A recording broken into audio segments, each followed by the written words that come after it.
Hey, everybody. Good morning. Trey Griggs here with Beta Consulting Group, and you're here for episode 140 of Standing Out, a daily podcast about sales, marketing, and leadership. We got a great show for you today. It's a few surprises. You're going to love it. Before that, though, let me tell you about the guests we've had on the show this week. It has been an absolute fire week so far on Standing Out. On Monday, great talk with my friend Jory Myers of Atlanta Dispatch, doing some great things with truck drivers. Yesterday, had an incredible conversation with Brent Orsuga and Charlie Safro talking about the labor market and transportation and logistics. Was awesome.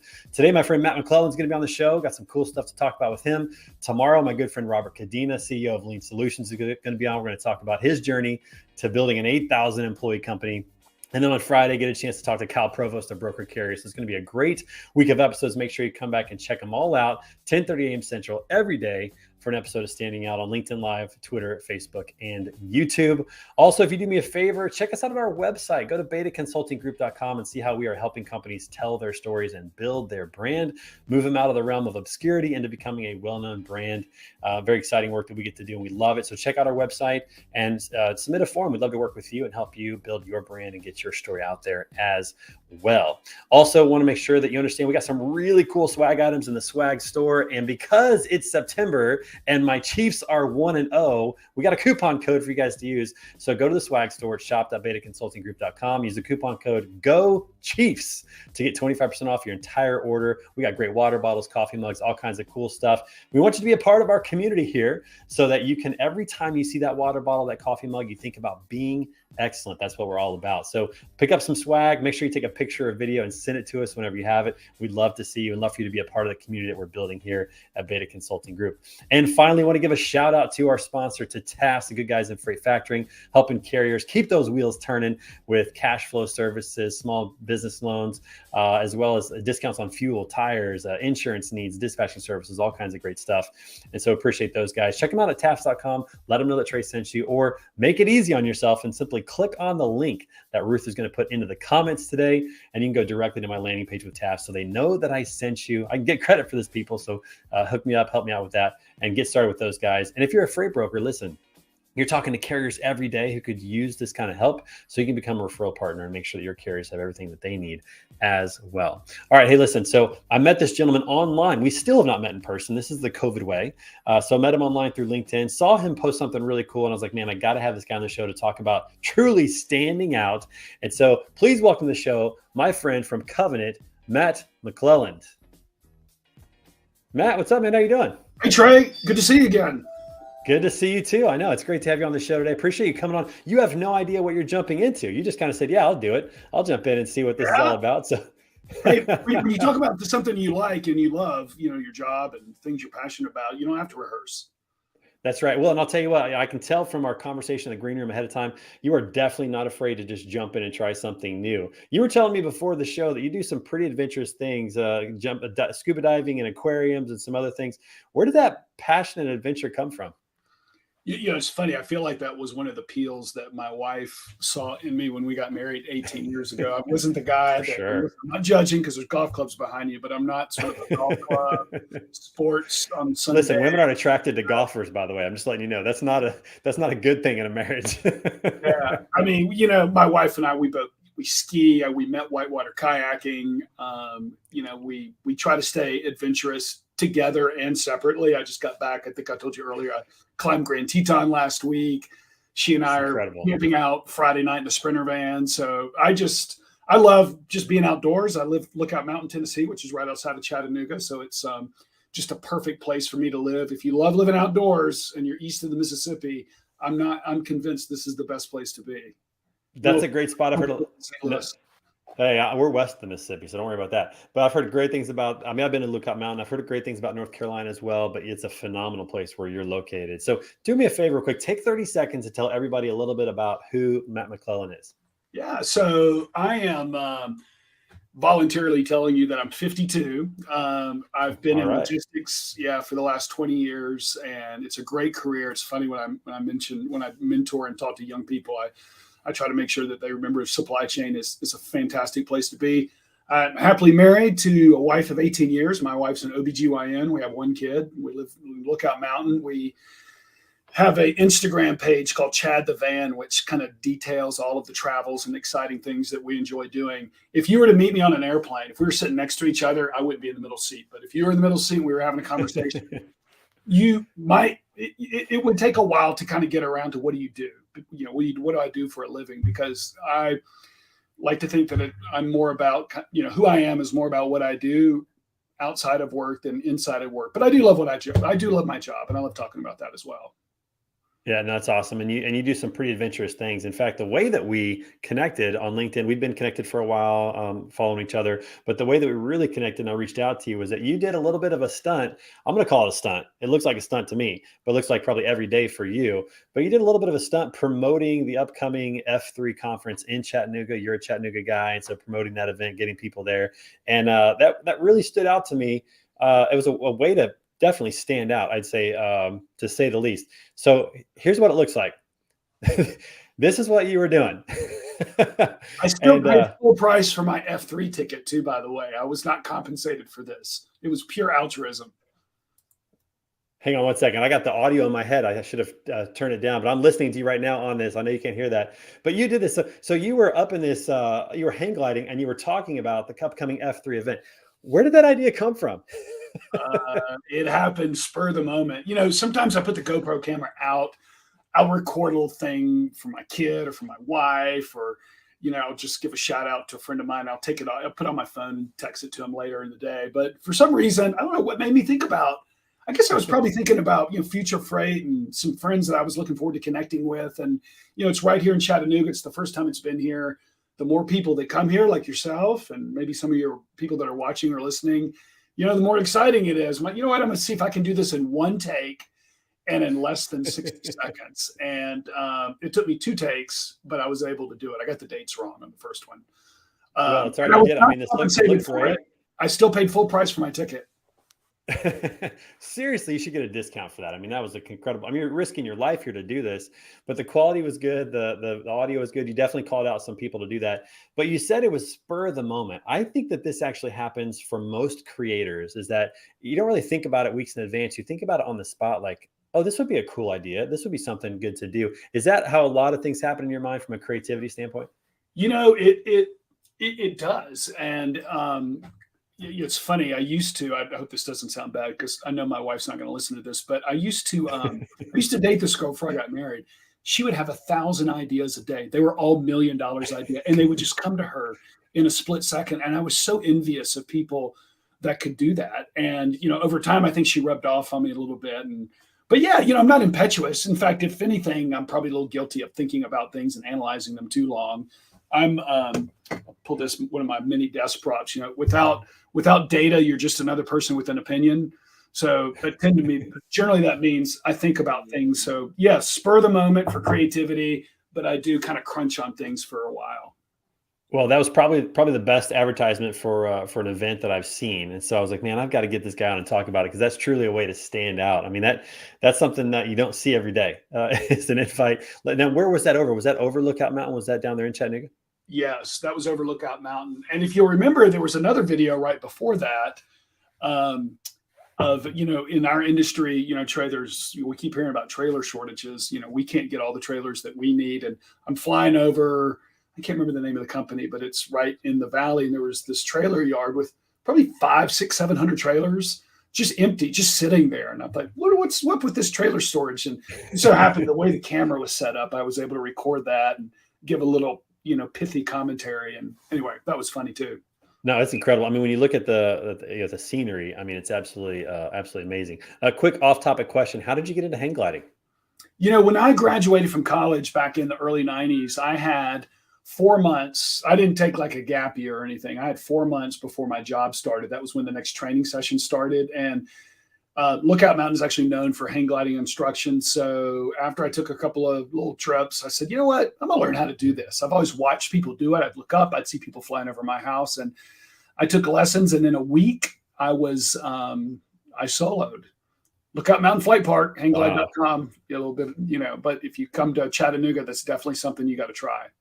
You soloed in 1 week. That's impressive. I would think this would take a little longer to get comfortable. And, you know, because I mean, it seems relatively, I'll just say dangerous, a little risky. I mean, you're on a little piece of metal flying through the air without a motor. You know, life is about risk mitigation, right? I mean, the minute you walk it outside is. your house, you don't think about it all that much, but it's all about, risk mitigation.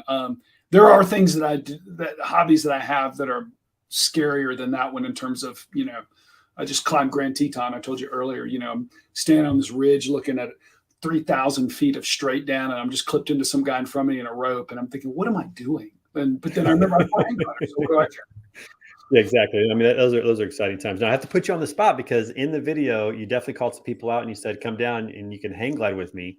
I want to be one of those people, Matt. I mean, I've never Yeah. hung, so got to try to make that happen. That would be so phenomenal. We'll create some content while we're now. When you go dual, is it side by side? Is that Side by side, yep. Yeah. Okay. So it's a little bit bigger glider, and bigger what's called the control frame, and there's room for two people. So Nice. Well, November, if we can pull that off, you got me. I'm happy to do that. That would be so fun. Come Future Freight, November 1st through 3rd. Come to Chattanooga. Come early or stay late, because there's plenty. That's right. Let's talk a little about the industry and what you do in the industry. So your job, you're all about sustainability and innovation at Covenant. What exactly does that mean? What all do you focus on? So I like to tell people I'm the only, like, when things get tough, I'll probably be the first person they let go, because none of my job responsibilities have anything to do with keeping trucks on the road, revenue, keeping people paid, keeping drivers happy. My role is very future looking. My job is to, I have magazines and ESG and CSR reports spread around all over where I'm standing right now. I get to read a lot. I get to spend time looking at the industry, looking at trends, things specifically related to sustainability that we need to look and bake into our roadmap. Things like electrification, things like hydrogen, and kind of the role that might play in the decarbonization of freight. Even things like, I spend a lot of time looking at autonomous vehicles and the role those are going to play, because there's actually kind of a sustainability component in that when you start peeling back the layers. I get to spend time looking and advising our board of directors, and really a lot of times our customers. They'll come in for a quarterly business review and they'll want to find out, what are we doing right? What are we doing wrong? But they'll really also want to know, what's Matt seeing for the future? And so I get usually 20, 30 minutes to kind of talk to people about what I'm seeing. I'll go to a lot of events sometimes and speak about these types of things, but really just learning from people like you. And you had Charlie on yesterday, and she's great. I've talked to her a couple of times, about kind of recruiting and kind of how talent works, because there's a component of my job that involves that. So it's it's a great job. I feel like I've got the best job in the company. So it's a lot of fun. Well, and it certainly fits kind of the way you think and the way you work, which I think is really what it comes down to. When it's something that fits who you are, at your sweet spot, it doesn't feel like work. And I think that's true for a lot of us. I don't feel like this is work. Podcasting and helping companies build their brand never feels like work to me. And by the way, I think you got a climbing partner in Chad Petty, Lisa's husband. He climbed the Tetons as well recently. So fantastic. Reach out to Chad. I'm sure you get a climbing buddy in that regard. No, that's a really fascinating job to think about, moving forward. I think a lot of us spend our day to day in the here and now, like in the trenches of today, and trying to make today happen, trying to make today work, get to tomorrow. We might think a month out, we might think, 6 months out, but rarely are we thinking years out. I'm assuming that you're looking down the road several years. What's your window that you're really focused on and trying to figure out where things are heading and where Covenant specifically needs to go as a result of that? So there are things we can do today, and there's things that are 2 and 3, and then some things that are even 10 years out. Some things we can do today. I just saw my good friend Juran over at D-Climate. We're putting in electric APUs as an experiment to reduce our idle time. We reduce our idle time, we reduce fuel use, we reduce greenhouse gas emissions, and there are a lot of our customers that are very interested in that. So we've actually been able to realize some significant reductions in the short amount of time that we've had some of their product in place. That's a short-term thing. We have a battery electric truck that we're trying to put into play where it makes sense. Decarbonization, as it relates to taking some diesel trucks off the road and replacing them with things that can go about 300 miles. But towards the end of this year, we're going to be working on a hydrogen prototype. But hydrogen is something that I think our industry is looking at as a better solution. But that's 2 and 3 years away. Hydrogen being different than a battery electric truck in the sense that it can go a lot further, because a hydrogen truck can go, say, 700-800 miles as opposed to 300 miles. And then, of course, 4 or 5 years, maybe 3 years, 2, 3 years from now, autonomous vehicles and the role that's going to play. And there's some sustainability and some labor sort of problems that addresses. And then, long term, Trey, a lot of our customers, our 10 largest customers by revenue, want to be carbon neutral by, say, 2040 or 2050. And if your listeners don't know much about that, that's where they want to have a zero carbon footprint, at some date in the future. And so there's a lot of things that have to happen in order for that to take place. And there's a role that we play as one of their partners. And so, it's the interesting thing is a lot of the big changes that are going to happen in our industry haven't been invented yet. And so, another thing I get to do is talk to entrepreneurs and people that are doing things that have minimal viable products. And that's a lot of fun as well. So yeah, all over the board. Yeah, no, it's exciting to hear, you talk about that. I want to ask you a pointed question. If you were a betting man and you're looking 10 years down the road, would you think that diesel is still going to be prominent in 10 years, electric or hydrogen? So that's a great question, Trey, because, and what I'm about to say, I'm not accusing you of anything here, but, it's not a binary, it's going to be a blended solution. The future of any carrier like us is going to be, we're going to have some diesel. Diesel is the ultimate fuel cell.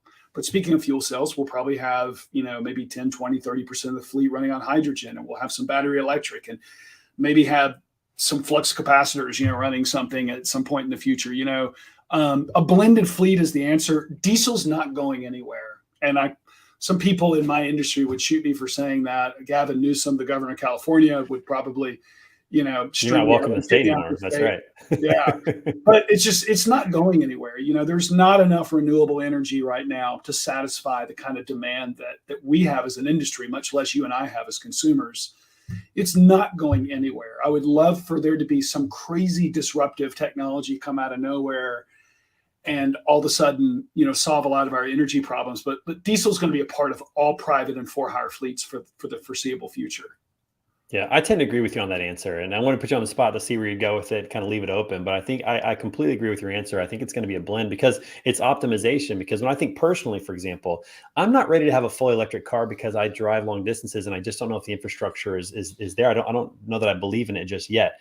But I do like the idea of electric cars around town because when I'm going to pick up my kids from school or going somewhere else, that makes a ton of sense, and I can make sure I come back home and get a charge.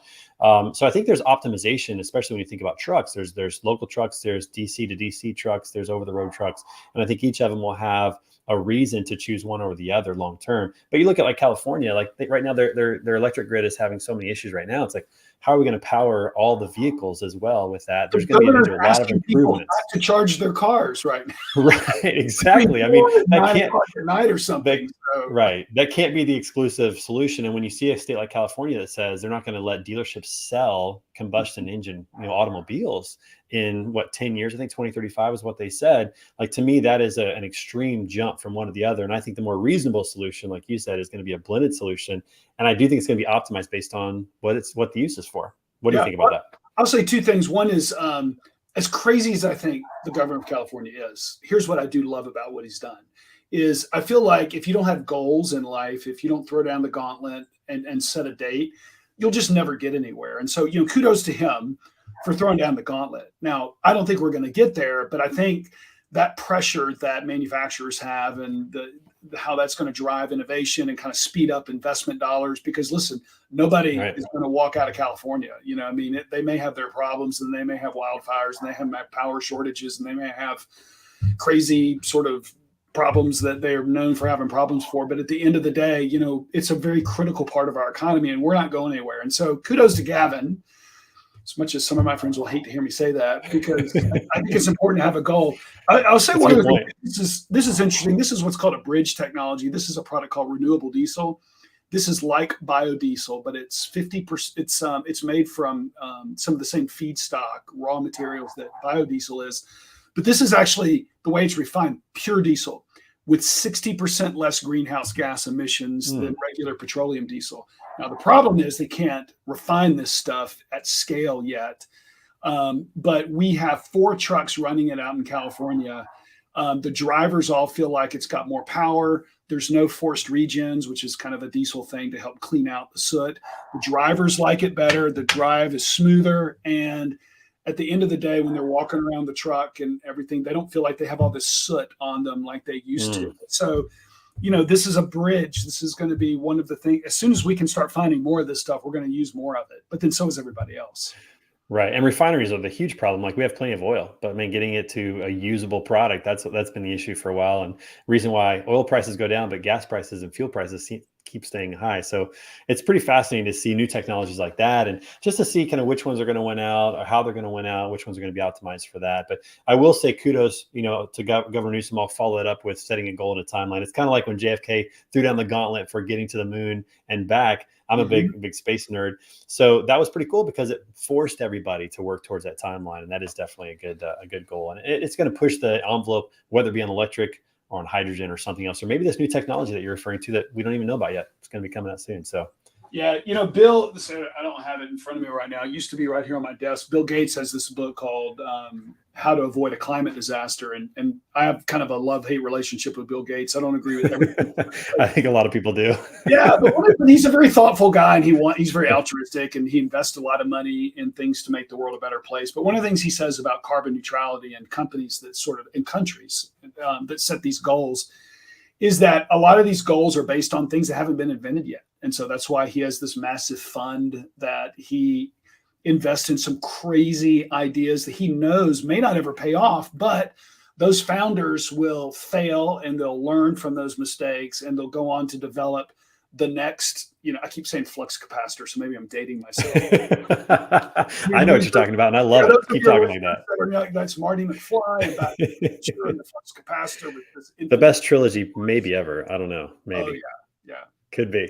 No, that's interesting. But you're right. And I think it goes back to the job that you have and the investment that Covenant is making to have somebody on their team who is forward thinking, who is trying to think in those ways. Because I think when you look at like what Bill Gates is doing, when you say some of those projects aren't going to succeed, I would say most of them probably aren't going to succeed. But it's the learning that comes out of it that leads to something new, and it's that willingness to invest into something in order to figure something out that you maybe not even thinking about right now. That's so forward thinking, and I love that. So, and kudos to Covenant for having that in their stable, having you filling that role for them. I think that's really and we're starting to see more of it. I mean, listen, it's funny because a lot of what drives me is I have peers, competitors, right? So, and I don't mind calling them out. Craig Harper over at JB Hunt. If any people from Arkansas are listening, Craig Harper is their chief sustainability officer, and he's a very visionary, very intelligent.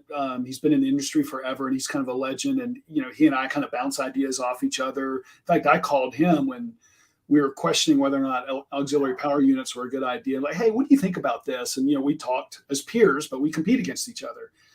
So a lot of the other carriers, they're starting to have people in my role, because it's just critical to encourage and push executives and really the board to kind of think outside the box. We've had a lot of really interesting discussions about corporate social responsibility and environmental social governance. There's a lot of that in the paper right now, and how carriers and how people in the supply chain kind of fit into that is a hot topic. And I have some of the greatest conversations about those things with people that I compete against.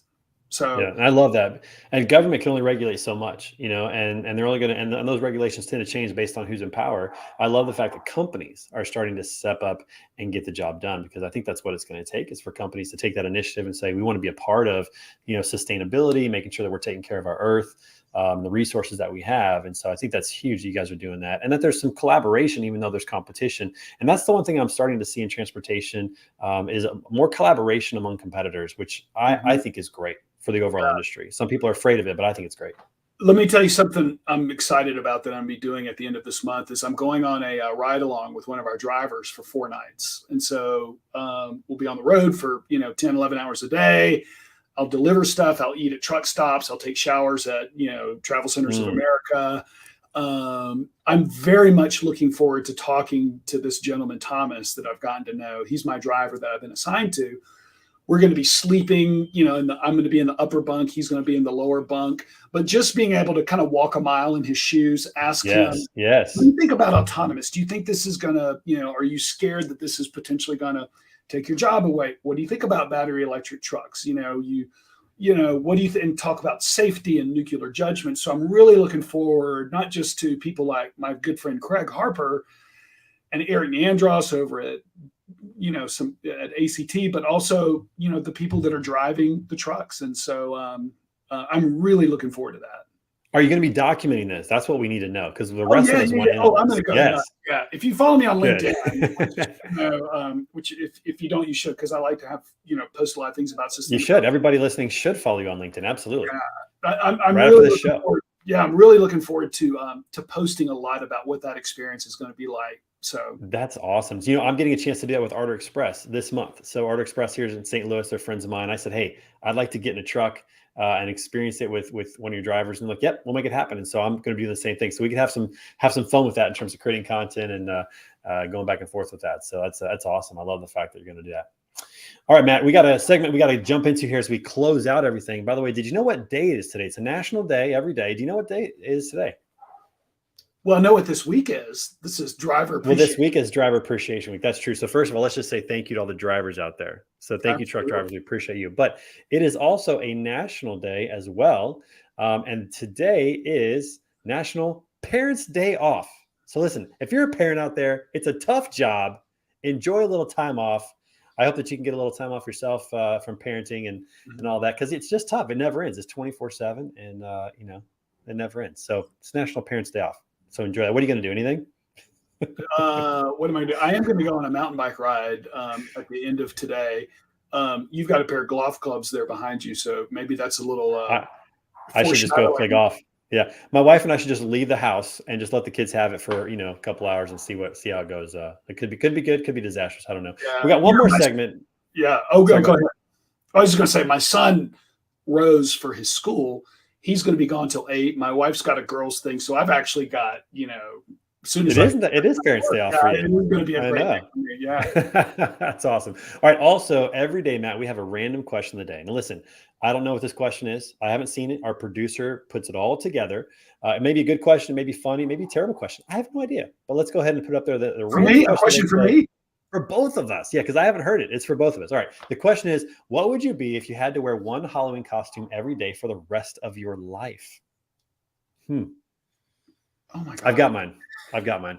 Okay, you go first. All right. So I just think this would be fun, but I would love to be Buddy the Elf every day. I mean, I'd wear that costume and have fun with that. That would be a blast. I would enjoy.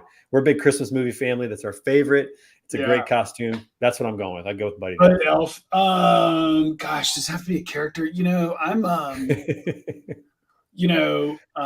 don't want to be lame and say I want to be a lumberjack, because that's the way I dress most of the time anyway. My wife's like, "Why do you get all these flannel shirts?" Like, I don't know, I'm just comfortable. What would I be? But you know what? If you did that, you could carry an axe around, which you don't carry around every day. You could have an axe on your shoulder. In today's society, you might get the police called on you or something. So you might, but you'd stand out for sure. That would definitely be quite the outfit. That's for sure. Nice lumberjack. Hey, I love this is great. I told you when we first started talking, I listened to like Joe Rogan. Those things go for like 2 and 3 and sometimes 4 hours long. When you talked about the question that you're about to ask, I'm like, oh my gosh, it's been 30 minutes already. So it goes by fast. I know Charlie's been on here twice, so maybe in 6 months you'll have me back. We'll definitely need to bring you back. I mean, you're a visionary, and I can't wait to see what else you do. Plus, with the truck driving thing you're going to do, riding along with the truck, we got to talk about that. You and I will have a shared experience. We'll have to come back and recap that for everybody, what it's like to actually be in a truck for those that haven't had a chance to experience it. And I appreciate my good friend Greg giving me a warning. He says that DCFS tends to frown upon leaving children unattended. Mine are 14 and 12, Greg, so I feel good about it. But if they're younger, everybody make good decisions out there, courtesy of our friend Greg. Man, it's been great having you on the show. Thank you so much for being on today. I hope you will come back and see us soon. Absolutely. Hey, let me tell your listeners one last thing. So LinkedIn, go ahead. Follow me. I've got some great content that I put out there about sustainability. But on a more personal side, if you're on Instagram, Chad the Van, right? That's me. Chad the Van. That's right, because you're the Sprinter Van. That's right. Yeah, but you will be able to track some of the more fun side of who Matt McLelland is by watching. Everything's totally PG, but it's just great things about our van, our family, and our adventure. So And we didn't even talk about that, so we got more stuff to talk about. So definitely need to have you back on. So anyways, thanks for being on. Really appreciate it, Matt. Hey, everybody, make sure you come back tomorrow. My good friend Robert Cadena of Lean Solutions is going to be on. We have a great conversation about his journey of creating an 8,000 employee company. It's nuts. And every day got great episodes of Standing Out, a daily podcast about sales, marketing, leadership. Thanks to everybody in the comments. Appreciate you. Lisa and Chad, have a great date night tonight. We will see you guys tomorrow. Take care, everybody. See you.